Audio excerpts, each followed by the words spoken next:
Nobody said sorry. That is the part that makes this particular grief so difficult to carry. Because the losses we are taught to mourn come with a structure. There is a word for it. There are rituals. People gather. They bring food. They say, "I'm so sorry for your loss." And in that acknowledgement, however inadequate, however brief, there is something, a confirmation that what happened was real, that it mattered, that you are allowed to be undone by it. But the grief I want to talk about today does not come with that confirmation. It comes quietly, without ceremony, without anyone gathering, without anyone saying the word that would make it real. It comes in the form of a life that did not happen. Not because someone died, but because something else did. The version of your life you were supposed to have. The relationship that ended before it became what it was going to be. The child you wanted and did not have, for whatever reason, chosen or unchosen, clear or complicated. The career you left or never started or talked yourself out of before it had a chance to fail or succeed. The city you were going to move to. The version of yourself you were going to become after everything settled down. That life. The one that exists in the parallel, vivid, specific, sometimes unbearably detailed, and that you have been grieving in the private parts of yourself without ever quite naming it as grief. Because grief requires a loss, and losses require something to have existed, and the life you are mourning never quite existed. So what do you call it? What do you call the ache for the child who was never born? For the marriage that ended before it became old? For the creative life that stayed a private dream while the practical life took up all the room? I want to give it a name, not because naming makes it easier, but because unnamed grief is the heaviest kind. It has nowhere to go, no ritual to move through, no acknowledged ending. It simply stays in the body, in the quiet moments, in the particular quality of sadness that arrives sometimes in the middle of an ordinary life that is fine, actually fine. And yet, the grief researchers call it ambiguous loss, the loss of something that was never fully present, or that is gone in a way that cannot be cleanly defined as gone. But I think it is simpler than that. I think it is the grief of the road not taken, not as a philosophical concept, not as a meditation on choice, but as an actual physical embodied ache for a version of your life that you can see clearly from where you are standing, and that you will never inhabit.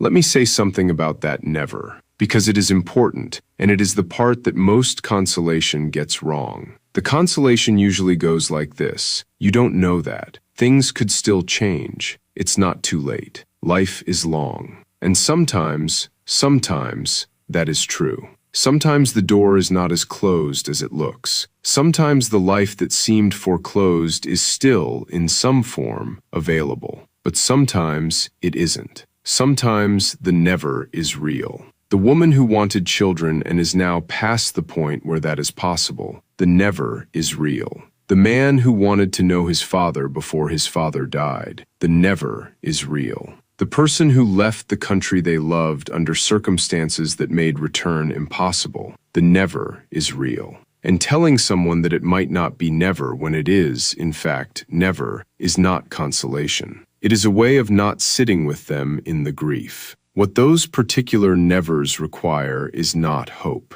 They require something harder, something that our culture, which runs almost entirely on hope and forward motion, is very poorly equipped to offer. They require acknowledgement. The acknowledgement that something real was lost, even if it was never held, even if no one else saw it, even if the only place it ever existed was in the future you had planned and the present you had imagined and the self you were building toward it.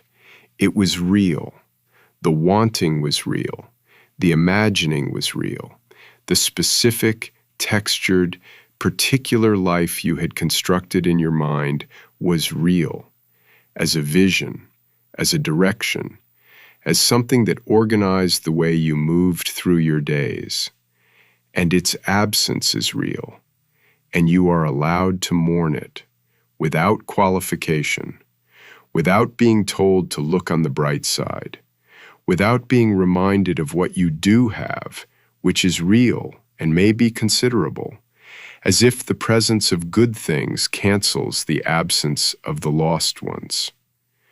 Gratitude and grief are not opposites. They can, and often do, exist in the same person at the same time.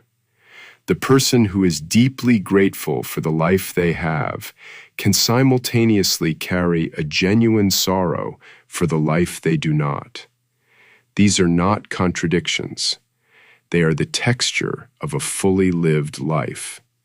And the pressure to resolve one in favor of the other, to either surrender to the grief or transcend it through gratitude, is a pressure worth resisting. Because what the grief actually needs is not resolution. It needs room.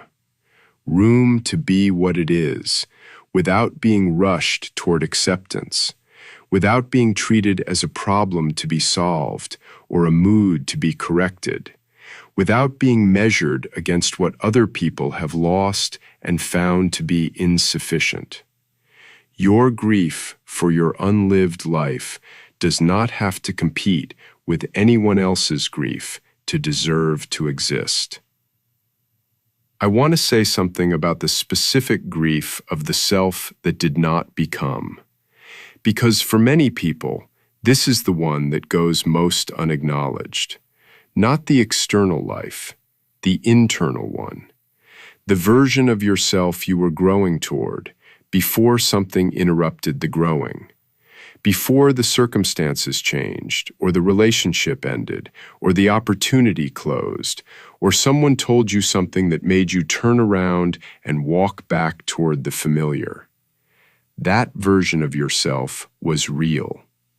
They had a particular quality of attention, a way of seeing things, a way of moving through the world that was different from the person you became instead. Not better or worse, different. And they are gone now. Not because you failed, not because something was taken from you, but because the path that would have produced them was not the path you walked.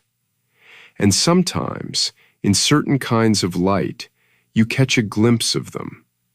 In something you read that produces an inexplicable recognition. This is something I was supposed to know. In a conversation that goes somewhere unexpected, and you realize, briefly, that the person you are in that conversation is closer to the person you were growing toward than the person you usually are. In a dream sometimes, in the quality of a particular afternoon, they are still there, or something of them is, not as the life that should have been, but as the life that is still, in some form, possible.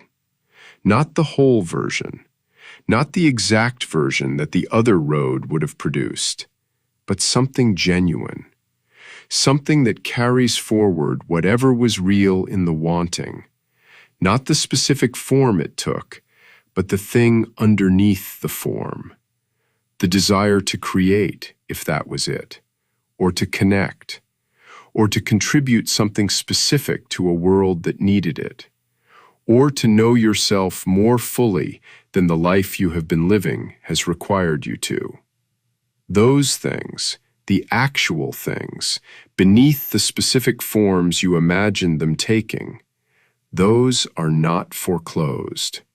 They are available, not in the form you originally planned, but in a form. The grief is real. The never is sometimes real.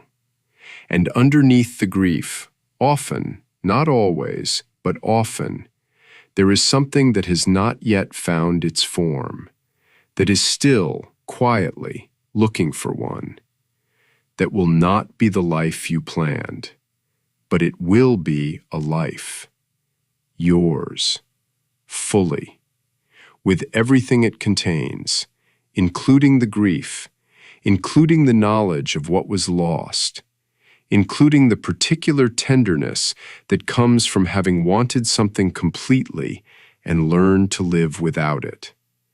That tenderness, that specific, hard-won, unasked-for tenderness, is not nothing.